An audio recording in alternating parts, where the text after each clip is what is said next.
டேய் குணா, இதில் approximately 50,000 cash இருக்குடா. ஐடி கார்டு பார்த்தேன். ஒரு பெரிய பில்டர்ஸோட அட்ரஸ் இருக்கு. 50K-யா? லக்கிடா நீ. இந்த மாதிரி ஜாக்பாட் எல்லாம் டெய்லி யாருக்கும் வராதுடா. இதை நீயே வச்சுக்கோ. என்ன பேசுற? இது வேற ஒருத்தர் கஷ்டப்பட்டு சம்பாரிச்ச காசு. அந்த கார்டில் ஒரு நம்பர் இருக்கு, ஃபோன் பண்ணி தந்துடலாம். வருண், ப்ராக்டிக்கலா யோசி. உனக்கே தெரியும் லைஃப்ல எவ்வளோ கஷ்டம் இருக்குன்னு.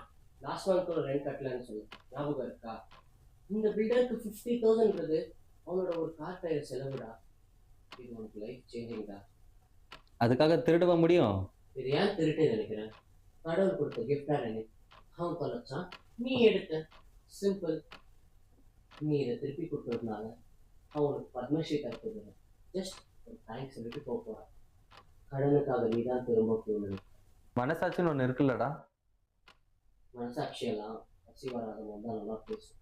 பசி வந்தா ரெண்டு முக்கியமா, எத்திக்ஸ் முக்கியமா? திரும்ப கேள்வி கேள்வி. My dad use to say, நம்மளோட கஷ்டத்தை வேற யாரோ தீர்ப்பாங்கன்னு நினைக்கிறத விட நம்மளால வேற யாரும் கஷ்டப்படக்கூடாதுன்னு நினைக்கிறது தான் மனுஷத்தனம்.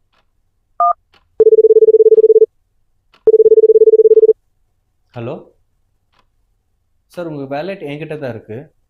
நான் லொக்கேஷன் ஷேர் பண்ணுறேன், வந்து கலெக்ட் பண்ணிக்க முடியுங்களா? ஓகே சார், நான் ஷேர் பண்ணுறேன் உங்களுக்கு லொக்கேஷன். உன்னை திருத்தவே முடியாதுடா. ஒரு தேங்க்ஸ்க்காக 50,000 தொலைச்சிட்டேடா. 50,000 போச்சுடா, பட் நான் இன்னைக்கு நிம்மதியாக தூங்க போகிறேன். It's priceless. கேரக்டர்ன்றது நம்மள யாரும் பார்க்காதப்போ நம்ம என்ன பண்ணுறோன்றதுல தான் இருக்குது.